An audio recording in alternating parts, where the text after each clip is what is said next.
Assalamualaikum warahmatullahi wabarakatuh.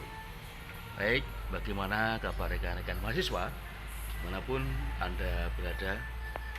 Baik, pada kali ini kita berjumpa kembali pada mata kuliah Sosiologi Keluarga. Tentu saja saya berharap panjenengan semua dalam keadaan kabar baik dan sehat. Baik, kali ini kita akan mengupas tentang hiruk pikuk kekerasan dalam rumah tangga atau lebih dikenal dengan istilah KDRT. Pada sosiologi keluarga ini kita akan mengupas tentang KDRT secara detail dan lengkap. Bahwa KDRT ini terutama ketika selama pandemi dan pasca pandemi ini hasil dari berita maupun data menunjukkan ada meningkat bahwa kasus kekerasan terhadap perempuan naik 75% sejak pandemi. Nah, ini juga satu problem yang cukup riskan ya, bahwa semenjak adanya pandemi ini penyebab utama adalah karena stres, kemudian terganggunya jejaring sosial, hilangnya pendapatan, akses ke layanan publik juga menurun. Kemudian juga ada beberapa mayoritas KDRT terhadap perempuan ini adalah 90 kasus per bulan selama pandemi COVID. Ini menjadi perhatian kita bersama bahwa yang menjadi korban seringkali adalah istri atau perempuan maupun anak-anak. Walaupun tidak menutup kemungkinan seorang suami pun bisa jadi menjadi korban terhadap adanya KDRT yang terjadi pada keluarga. Ini menjadi topik perhatian kita bersama. Tentu ada hal yang memicu sampai terjadinya sebuah misalnya ada KDRT, kekerasan dalam rumah tangga. Bahwa kekerasan itu bisa dalam bentuk kekerasan verbal maupun non verbal. Kekerasan verbal adalah kekerasan bentuk ucapan yang bersifat lisan, adalah kekerasan verbal. Misalkan mengolok-olok, kemudian menghina, kemudian menjatuhkan secara psikis, yang bersifat lisan, dan itu hal yang sifatnya adalah kekerasan verbal yang membuat target, entah itu istri ataupun anak, akan mengalami gangguan secara psikis tentunya, karena diolok-olok, dihujat, dihina, dipermalukan, dianggap rendah dan semena-mena. Namun bersifat adalah verbal, yaitu berupa ucapan-ucapan secara lisan. Kemudian ada lagi adalah kekerasan yang bersifat non-verbal, yaitu selain ucapan berarti adalah beberapa tindakan, yaitu berupa tindakan, baik misalkan menempeleng, kemudian memukul ya, mohon maaf ini sudah ke arah fisik ya, kemudian menendang, kemudian mendorong, bahkan sampai melempar, misalkan melempar piring ya, kemudian melempar benda-benda kepada objek atau misalkan kepada istri, kepada anak. Ditambah lagi kekerasan verbal plus kekerasan non verbal, sudah mengumpat, menghardik, mengolok-olok, ditambah lagi dengan memukul, menendang, melemparkan barang terhadap istri atau anak. Ini sudah malah sangat-sangat fatal sekali terjadi. Bahkan yang paling keras adalah kekerasan bersifat merugikan dan mengancam keselamatan terhadap orang lain, terutama ada istri ataupun pada anak. Misalkan sudah menodongkan pisau, mengancam menggunakan parang, kemudian memukul dengan benda-benda tumpul, ini sudah mengarah pada kriminal sudah, dan ini sudah KDRT yang membahayakan, bahkan sudah mengancam jiwa atau nyawa terhadap istri atau anak. Walaupun ada juga kasus justru sebaliknya, suami yang malah menjadi sasaran, objek, diancam, bahkan mungkin langsung ditusuk, dibunuh. Ini juga menjadi kekerasan yang bisa saja terjadi di dalam keluarga, dan tentu diawali oleh hal-hal yang bersifat misalkan karena stres. Kita ingat betul bahwa dengan pandemi ini sangat banyak sekali terjadi hal-hal yang di luar dugaan, misalkan banyak PHK besar-besaran. Seorang suami yang bekerja tiba-tiba diputus bekerja, tidak punya penghasilan sementara, dituntut dengan berbagai kebutuhan dan kewajiban yang begitu besar. Ini juga menjadi hal yang membuat stres ya. Kemudian juga persoalan-persoalan lain yang mampu menjadikan orang menjadi bersifat di luar kendali, ini juga hal sangat-sangat tidak kita harapkan, dan banyak hal sekali ya yang mengakibatkan demikian. Tentu biasanya diawali dengan cekcok, konflik antar suami dan istri, kemudian pertengkaran kecil, adu mulut, biasanya ada perdebatan, ya akhirnya berujung pada kekerasan. Ini yang menjadi problem-problem yang harus kita amati, kemudian identifikasi dan kita waspadai.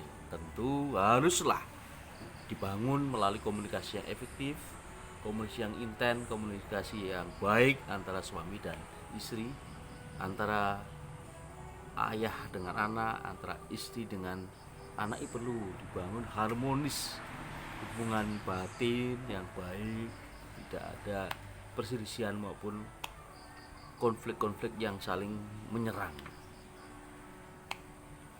Definisi KDRT ini menurut Komnas Perempuan adalah kekerasan merupakan semua atau segala tindakan yang mengakibatkan kesakitan yang meliputi 4 aspek, baik pada fisik, kemudian mental, sosial, ekonomi. Begitu juga dalam kekerasan rumah tangga atau KDRT. Kemudian menurut Undang-Undang PKDRT nomor 23 tahun 2004, kekerasan adalah merupakan kekerasan dalam rumah tangga dalam setiap perbuatan terhadap seorang, terutama adalah perempuan, yang berakibat timbulnya kesengsaraan atau penderitaan secara fisik, kemudian seksual, kemudian psikologis, atau penelantaran rumah tangga, termasuk ancaman untuk melakukan perbuatan pemaksaan, perampasan kemerdekaan secara melawan hukum dalam rumah tangga. Ada beberapa jenis KDRT yang perlu kita ketahui bersama dengan semua ya. Ada kekerasan fisik, ada kekerasan psikis, ada kekerasan seksual, ada kekerasan ekonomi. Satu-satu kan kita simak bahwa kekerasan fisik adalah berupa penganiayaan. Ini adalah kategori kekerasan fisik yang berat ya. Penganiayaan berat seperti menendang, kemudian memukul, menyudut, menyikut bahkan ya, sampai pada melakukan percobaan pembunuhan atau pembunuhan dan segala perbuatan yang bersifat menganiaya, merusak, dan mengakibatkan keterancaman sebuah jiwa atau nyawa pada seorang dalam konteks rumah tangga. Kalaupun kekerasan fisik ringan, misalkan menampar, menjambak, mendorong, dan perbuatan lain yang bersifat kekerasan namun masih ringan kategorinya. Kemudian yang berikutnya adalah kekerasan psikis ya.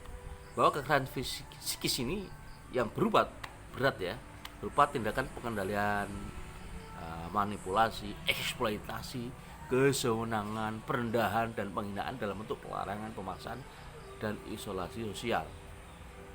Tindakan atau ucapan yang merendahkan, menghina, pengutitan kekerasan atau ancaman kekerasan fisik, seksual, dan ekonomis ini adalah merupakan kekerasan psikis. Misalkan seorang suami mengancam pada istri tidak akan memberikan uang belanja. Ini sudah ancaman yang tidak benar ini. Bahwa suami adalah punya kewajiban memberikan nafkah, memberikan uang belanja kepada istri. Kemudian mengancam, ini sudah termasuk kategori ancaman bersifat ekonomi. Ini sangat-sangat tidak benar ya. Bahkan kekerasan psikis ringan berupa tindakan pengendalian, manipulasi, eksploitasi, kewenangan, perendahan, penghinaan dalam bentuk pelarangan, pemaksaan, isolasi sosial, kekerasan sosial, dan ekonomi juga demikian. Ada berat, ada yang dan semuanya berdampak secara kejiwaan terhadap orang, menjadi trauma, menjadi takut, menjadi was-was, tidak aman, merasa tidak nyaman, merasa gelisah. Ini dampak-dampak terhadap kekerasan psikologis. Ada juga kekerasan seksual ya, misalkan kekerasan seksual kontak fisik, misalkan meraba, menyentuh organ ya, mencium secara paksa, merangkul dan sebagainya tanpa persetujuan korban atau korban tidak menghendaki ya, tidak sukai dan menyakitkan. Ini adalah kekerasan secara seksual, dan ini sangat menjadi hal yang sangat tidak diharapkan. Tentunya adalah kekerasan seksual yang tidak semestinya. Bahkan kita pernah ada kejadian misalkan, mohon maaf, pencabulan yang dilakukan oleh keluarga terhadap anak. Ini adalah salah satu contoh kekerasan seksual ya. Pelaku anggota keluarga, korbannya adalah anak sendiri, misalkan keponakan. Ini termasuk kekerasan bersifat seksual. Terlebih yang terakhir atau kelima adalah ini ya, terjadinya hubungan seksual di mana pelaku memanfaatkan posisi ketergantungan korban yang seharusnya dilindungi. Ayah melindungi anaknya, justru malah ayah melakukan kekerasan seksual. Ini sangat-sangat tidak tepat. Misalkan paman melakukan kekerasan seksual terhadap keponakannya. Ini hal-hal yang tidak tepat. Bagaimana korban yang seharusnya dilindungi, harusnya diayomi, justru menjadi korban kekerasan seksual. Atau yang keempat tadi juga hal sangat fatal adalah memaksakan hubungan seksual dengan orang lain dengan tujuan untuk prostitusi atau tujuan tertentu yang sangat jelas ini melanggar norma agama, norma sosial, norma hukum. Sangat tidak tepat. Ini harus dihindari, harus kita mewaspadai dan hati-hati terhadap tindakan-tindakan yang melanggar norma. Terlebih yang keenam adalah menimbulkan sakit, menimbulkan cedera dan berdampak trauma pada jangka panjang terhadap korban. Ini sangat-sangat dihindari dan sangat merugikan. Kemudian kekerasan seksual ringan ada berupa pelecehan seksual secara verbal, komentar verbal, guruan secara porno, siulan, kemudian ejekan, julukan secara nonverbal, ekspresi wajah, gerakan tubuh yang mengarah pada perhatian seksual yang tidak dikehendaki oleh korban dan bersifat pelecehan atau menghina korban. Ini juga sangat-sangat tidak bagus, melanggar norma agama, kesopanan, kesusilaan. Tentunya adalah yang harus dihindari, dan kita lindungilah para keluarga kita dari hal yang tidak dikehendaki dan sangat mengganggu kenyamanan dan kenyamanan bagi semua anggota keluarga. Ada lagi kekerasan ekonomi, itu misalkan tindakan eksploitasi, manipulasi, pengenalan lewat sarana ekonomi ya, masuk ke arah korban bekerja dengan cara eksploitatif untuk kepentingan prostitusi. Misalkan seorang pamannya, keponakannya diarahkan ke arah bekerja untuk prostitusi, dan apalagi ayahnya kepada anak untuk kepentingan eksploitasi prostitusi, sangat-sangat melanggar sebuah norma apapun ya. Kemudian korban dilarang bekerja, nggak boleh nyambut gaya tapi diterlantarkan, mengambil tanpa sepengetahuan, tanpa persetujuan, merampas dan memanipulasi harta benda korban melalui surat-surat rekayasa untuk mengambil alih harta dan sebagainya. Jadi kekerasan secara ekonomi. Yang ringan ini misalkan upaya-upaya yang sengaja menjadikan korban tergantung, tidak berdasar ekonomi atau tidak terpenuhi kebutuhan dasarnya. Ini sengaja merekayasa supaya korban tidak upaya bergantung dan tidak berdaya secara ekonomi. Ada beberapa penyebab KDRT di sini ya. Misalkan karena laki-laki dan perempuan tidak dalam posisi yang setara, ada perbedaan sosial, status sosial misalkan. Kemudian yang kedua, masyarakat menganggap laki-laki dengan menanamkan anggapan bahwa laki-laki harus kuat, harus berani, serta tanpa ampun ya, yang berlebihan akhirnya menjadi arogan. Ini tidak benar, semena-mena tidak betul itu. Laki, apalagi seorang suami harus melindungi anak dan istrinya ya. Yang ketiga, KDRT dianggap bukan sebagai permasalahan sosial, tetapi persoalan pribadi terhadap relasi suami dan istri. Ini tidak benar lagi. Ketika seorang suami yang beranggapan bahwa KDRT merupakan urusan pribadi, urusan keluarga yang orang lain tidak boleh ikut campur, semua urusan ada secara otoritas terhadap tangan seorang suami, sehingga terjadi kekerasan semena-mena, menganiaya, kemudian tindakan-tindakan yang memberikan dampak trauma psikis maupun kekerasan fisik terhadap istri maupun anak-anaknya, dan orang lain dianggap tidak boleh ikut campur karena ini adalah urusan pribadi. Itu tidak benar. Lagi kalau sudah menyangkut urusan-urusan kekerasan, maka dapat dikenai pasal kekerasan atau kejahatan. Bahwa di dalam keluarga itu seorang istri kemudian anak harus diberikan jaminan rasa aman, rasa tenang, ketercukupan terhadap segala kebutuhan, bukan mengalami sebuah trauma, ketakutan, dan hal-hal yang membuat tidak nyaman. Yang kelima, yang keempat, pemahaman keliru terhadap ajaran agama, sehingga timbul anggapan bahwa laki-laki boleh menguasai perempuan. Ini salah anggapan, atau dalam memaknai ajaran agama tidak benar atau sempit, maka menganggap bahwa laki-laki itu boleh menguasai perempuan itu adalah suatu pemaknaan yang sesat, pemaknaan yang salah, yang berdampak terhadap kekerasan dan monopoli maupun eksploitasi terhadap istri. Itu tidak benar ya. Yang kelima, tidak adanya pengetahuan dari kedua belah pihak bagaimana cara mengimbangi dan mengatasi sifat-sifat yang tidak cocok di antara kedua. Juga satu problem ya. Nah, belum ada kecocokan, butuh penyesuaian, akhirnya jadi konflik. Yang keenam, tidak adanya cinta pada diri seorang suami terhadap suami istrinya, karena mungkin perkawinannya karena jodoh tanpa didasari dengan rasa cinta terlebih dahulu. Ini juga bisa menjadi penyebab terjadinya KDRT. Kemudian akibat KDRT mulai dari cedera berat, kemudian tidak mampu menjalankan tugas sehari-hari, bahkan sampai pingsan, luka berat pada tubuh korban, atau luka yang sulit disembuhkan, atau dapat menimbulkan bahaya kematian, kehilangan salah satu panca indera, kemudian menjadi cacat, lumpuh, terganggu daya pikir selama 4 minggu atau lebih ya, gugur atau matinya kandungan seseorang perempuan, kematian korban, gangguan tidur ya, gangguan makan, atau ketergantungan obat. Ini juga menjadi akibat dari KDRT.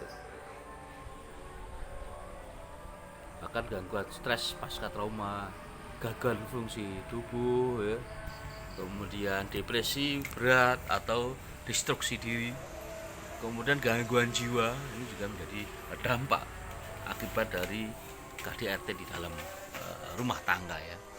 Bahkan sampai pada bunuh diri, ketakutan dan perasaan terteror, kemudian rasa tidak berdaya, hilang rasa percaya diri, hilangnya kemampuan untuk bertindak, gangguan tidur, gangguan makan,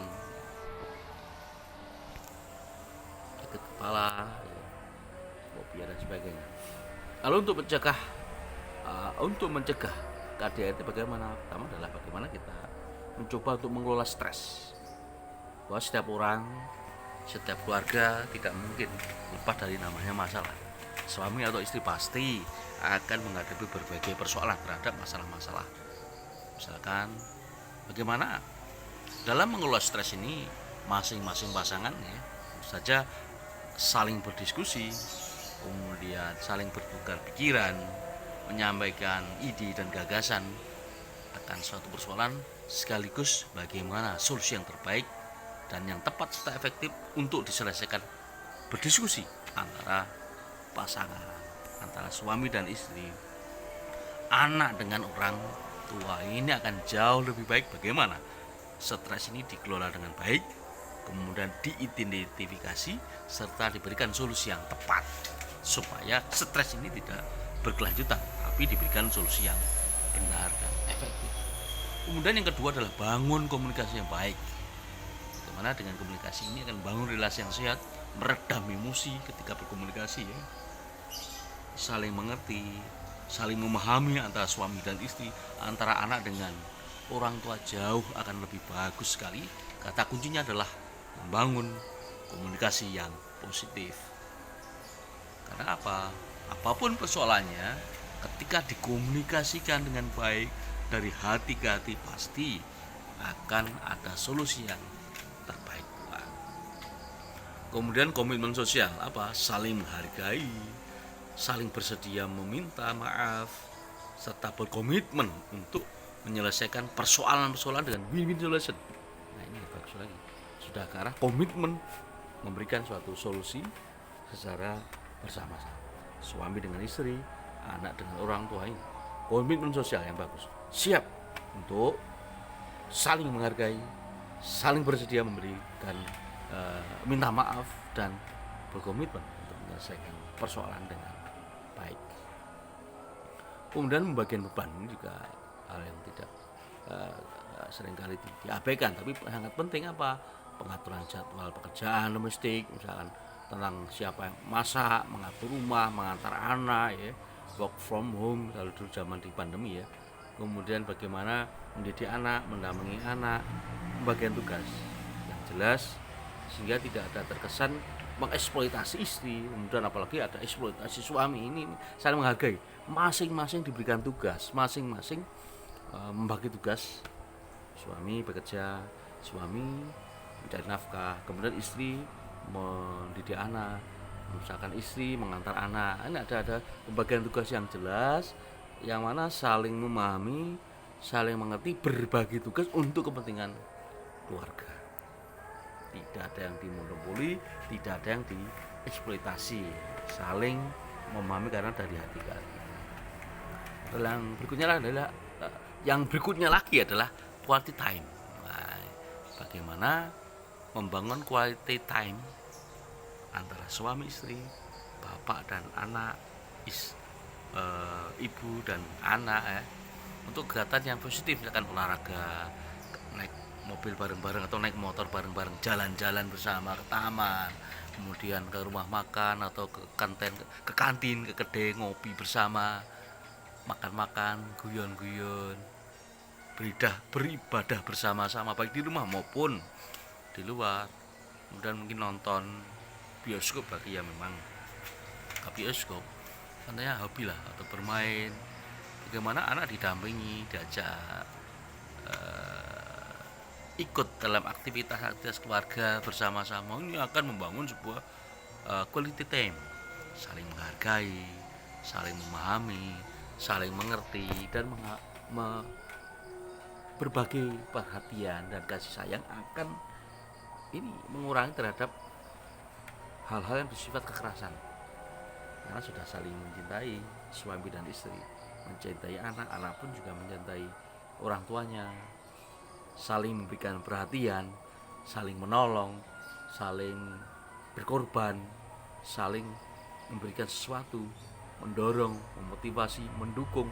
Maka kekerasan-kekerasan yang itu tidak akan mungkin terlintas dalam hati ketika dibangun quality time, saling mencintai, memahami, mengerti, mendukung, menolong, dan sebagainya. Dibangun cinta kasih sayang di dalam keluarga. Karena kita tahu bahwa fungsi keluarga ada responsive gender ya, banyak sekali di sini, mulai dari nomor 1 sampai nomor 5. Kemudian peraturan pemerintah, kemudian United National ya, ada 7. Ini merupakan fungsi keluarga ya. ada peraturan baru di sini tentang penghapusan KDRT macam-macam yang mengatur terhadap kekerasan dan sebagainya, supaya suami istri dan anak memiliki hubungan yang harmonis, saling menjaga, kemudian hak korban ya ketika terjadi kekerasannya, kewajiban pemerintah dalam menjaga kekerasan dan sebagainya. Di sini banyak sekali aturan-aturan ya, peran masyarakat, pendampingan dan sebagainya. Tentu kita sangat berharap bagaimana kita membangun keluarga yang harmonis, keluarga yang bahagia, saling menghargai, saling mencintai, saling mendukung, sehingga jauh dari namanya kekerasan fisik maupun psikis. Sehingga mari kita selalu membangun komunikasi yang berawal dari hati, yaitu saling mencintai antara suami dan istri, saling mencintai orang tua dan anak, kemudian saling berkorban, membantu, menolong, menyisihkan waktu, terutama orang tua ini terhadap anaknya, suami juga terhadap istrinya, bersama-sama merasakan dan membangun hangatnya cinta, harmonis bersama keluarga. Maka kekerasan akan hilang, tidak terlintas dalam batin kita, batin suami istri maupun anak. Karena apa? Dia merasakan di dalam rumah serasa di surga, penuh kebahagiaan, penuh kasih sayang, saling mencintai, saling menghargai, saling mendukung, saling menolong, dan berbagi tugas untuk kebahagiaan bersama-sama. Baik, terima kasih atas perhatiannya. Semoga kita senantiasa diberikan kesehatan, panjang umur, kelancaran dalam beraktivitas, kemudian memberikan sebuah manfaat bagi keluarga kita, masyarakat, bangsa dan negara. Negara yang kuat, negara yang makmur, negara yang sejahtera akan bisa tercapai tatkala dibangun melalui keluarga yang bahagia, keluarga yang sejahtera, keluarga yang aman dan bahagia seluruh Indonesia. Maka akan menjadi negara yang kuat, bahagia dan sejahtera. Terima kasih banyak atas segala perhatiannya. Jumpa lagi pada sesi berikutnya. Akhirul kalam, wassalamualaikum warahmatullahi wabarakatuh. Matur nuwun.